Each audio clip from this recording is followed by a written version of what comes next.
Assalamualaikum and hi everyone. So today we're gonna present about tanning leather industry.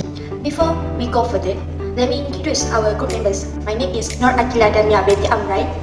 Hi, my name is Indonesia binti Rizky.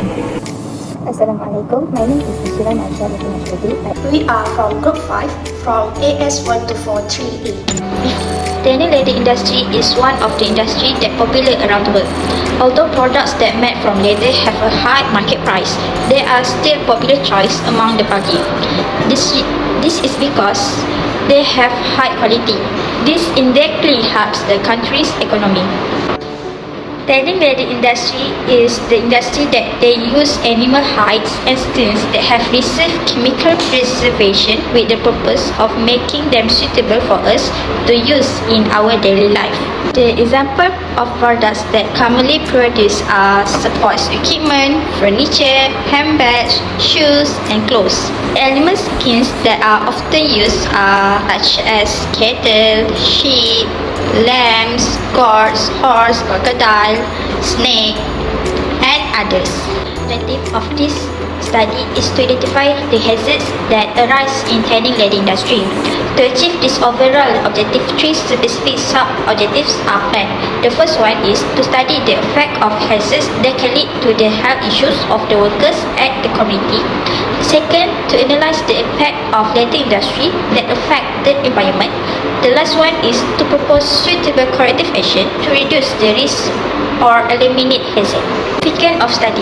This study assesses various hazards associated with the leather tanning industry, such as physical, chemical, environmental, and economic hazards. By identifying and analyzing the risks provide insight into the health and safety challenges faced by workers and surrounding communities.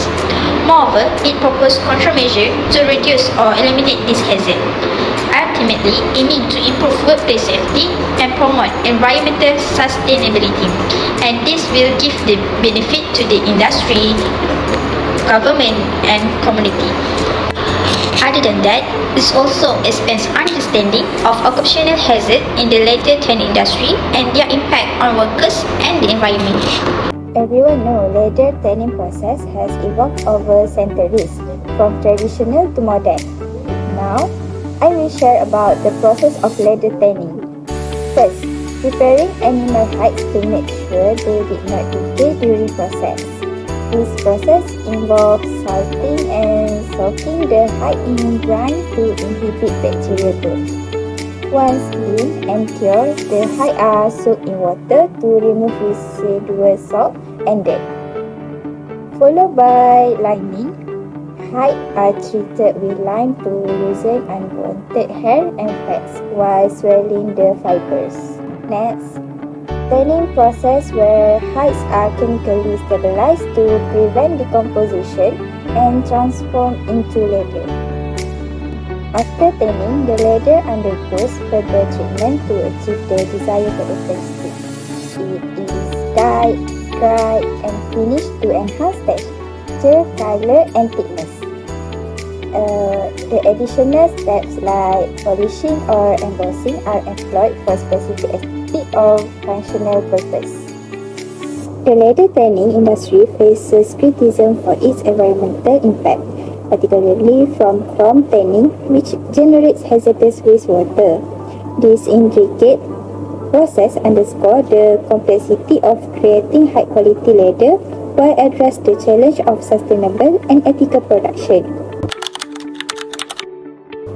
The leather tanning process poses various physical hazards due to complex machinery, slippery floors, high temperature, and heavy lifting. Equipment like rotating drums and splitting tools can cause serious injuries such as cuts or amputation. If safety guards are absent or workers lack proper training, slippery floors from chemical residues increase the risk of slips and fall. While heating process can cause heat stress or burn.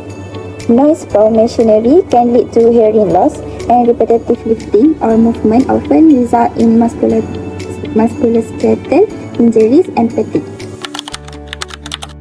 The leather tanning process has 3 stages: preparation, tanning, and finishing.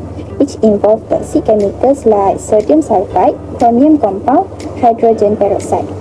These all chemicals will lead to serious health risks like skin irritation, respiratory issues, or cancer. The leather tanning industry poses significant ergonomic hazard. For example, doing tasks like stitching, cutting, and polishing can lead to musculoskeletal disorder (MSDS), particularly in the hands, wrists, shoulders, and back. Next, doing frequent bending, stooping, or reaching causes stress on joint and muscle, especially in the back and neck. Furthermore, handling heavy height without proper techniques or aids strain the back and shoulders. Lastly, poorly designed workstation or tools force workers into uncomfortable posture, increasing the risk of repetitive stress injuries. Firstly, environmental hazard is due to energy consumption and water and chemical consumption.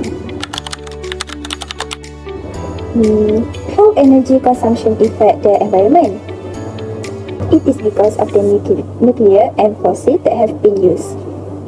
The diagram shows the percentage of overall energy consumption. This is proven the energy required for this process is high, and everything will affect starting from greenhouse gases. Due to it, rainfall and the temperature are changed. Next, leather tanning is known for its intensive of water and chemical. The wet process requires a large amount of water and chemical wastewater that pose threat to both ecosystem and human health. This happens when 307 liters consumed for every square meter of finished leather. The wastewater from leather tanning is characterized by high chemical oxygen demand (COD) and biological oxygen demand (BOD), indicate a heavy load of organic and inorganic pollutant. Additionally, it contains total dissolved solid (TDS), suspended solids, and toxic chemicals such as chromium and phenolic compound. The hierarchy of control is a methodology that ranks the effectiveness of various safety measures. It is often used as a framework by safety professionals to determine which measures should be taken to control a particular hazard. By using the hierarchy control as a step-by-step process, it helps employers to take effective steps in reducing hazard when faced with a particular hazard in the workplace, like this picture. This research adopts a qualitative approach focusing on secondary data analysis to explore physical, chemical, ergonomic, and environmental hazards in the leather tanning industry. Data was gathered from reputable sources, including published articles, industry reports, and guidelines from organizations like UNIDO, the Leather Panel, and IFC. Key themes were identified through thematic analysis, highlighting specific risks to workers, communities, and ecosystems. Keywords like physical hazard in leather tanning and environmental impacts of leather were used to ensure comprehensive coverage of relevant literature. The findings are synthesized into actionable insights, supported by evidence from multiple sources. Ethical considerations were addressed by properly citing all references. While this approach provides valuable insight, it is limited to existing data and may not reflect traditional or emerging practice. This methodology ensures a systematic understanding of hazard and offers a recommendation to improve safety and sustainability in the leather tanning industry. After we identify the hazard in the workplace, we suggest the control measure that can implement for this industry. Control measure for environmental hazard is first, sustainable development. Sustainable development is important for maintaining environmental sustainability in the long term. So, green technology is one way to protect the environment by replacing the use of non-renewable energy with renewable energy such as solar. This can help reduce the carbon dioxide gas released into the air, and this can indirectly reduce the occurrence of acid rain. Next, this industry also can cause pollution control if the disposal of chemical waste is done illegally. So, do you guys know what the action that can be taken to prevent this from happening? The first action that can be taken is to set strict air quality standards, including specific threshold for pollutants. Next, taking strict action against any factory found to be discharging untreated chemical waste into the river. This will help to prevent the pollution of water and air. Physical hazards that have in this industry includes emissions and safety, slips, trips and fall, and heat hazard. What the countermeasure that can be taken? Measure that can be taken for engineering control is make sure that the equipment has protection around its blades for safety, because those machines have sharp blades that can cause injuries to workers if not handled properly. In addition, employers must always conduct regular maintenance to ensure that the machines are into the good condition. Other than that, can use interlocking system to ensure machinery cannot be operated while maintenance is underway. Next, administrative control that can be taken is to make sure that the employees is well trained to handle machines. Besides that, employer can put guideline safety near equipment that can be easier for workers and remind them of the safety steps that need to be taken. The last countermeasure for machines and safety is PPE. The employer should provide steel tooth boots, industrial gloves, and protective eyewear. Did you guys know how this will help to minimize the accident? Steel tooth boots provide extra protection for the tooth from the risk of injury caused by heavy objects falling, such as drums or machine. Countermeasure for slips, trips, and falls. Elimination control that can be taken is modification of the workplace layout can minimize slippery areas on the main path. Frequently covers the work floor with anti-slip materials such as chemical and oil-resistant, special rubber, or explosive coatings. Second, isolation control. Isolation control that can be taken is first, separating high-risk areas away from major work plants. Second, put warning signals or visible signals such as color lines on the floor and put warning board at the entrance to the slippery areas.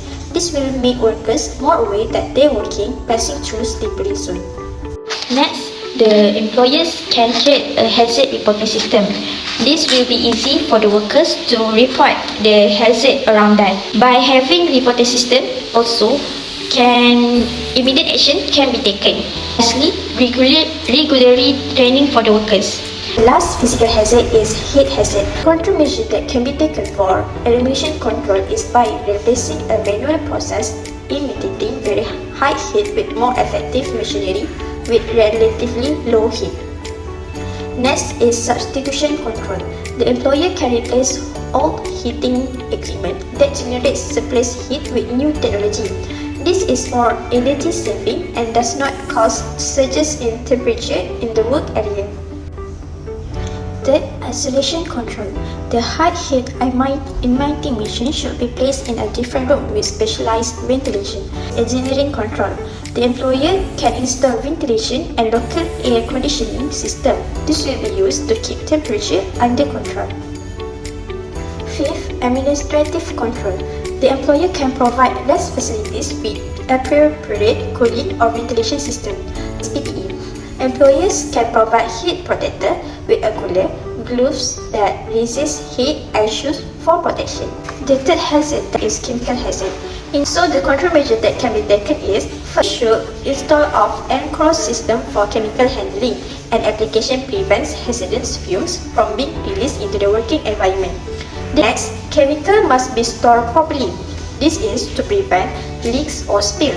And last, countermeasure, workers must get a training and knowledge about chemicals in terms of their properties, hazards, and safe handling of the chemical they are working with.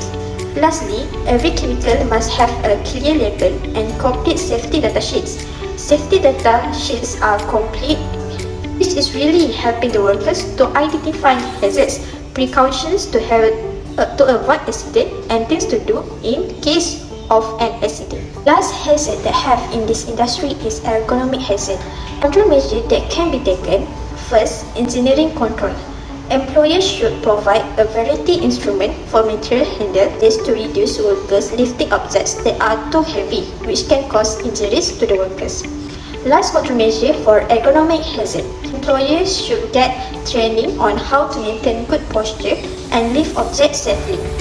Next, recommendation. The recommendation is a must for improving the safety of tannery process and reduce the risk that may threaten the workers. The risk control that needs to be taken is engineering control, which is companies should provide a proper ventilation so that the hazard of exposure in workplace can be reduced. This engineering control prevents exposure the dust of tannery process to environment. Moreover, the risk control should be taken in substitution of chemicals.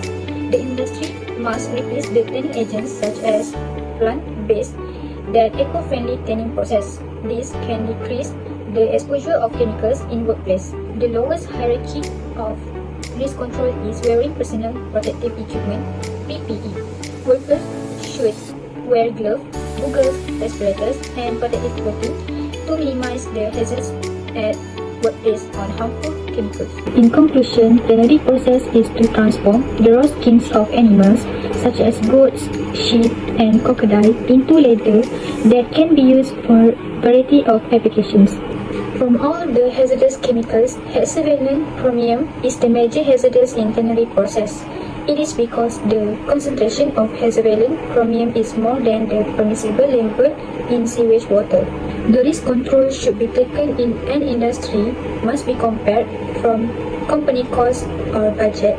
Not all the risk control is suitable for it. The chemicals and dust are so harmful to workers because it will enter through inhalation. The poor management of tannery process in any company must be improved to take a good care of the safety and welfare workers at workplace.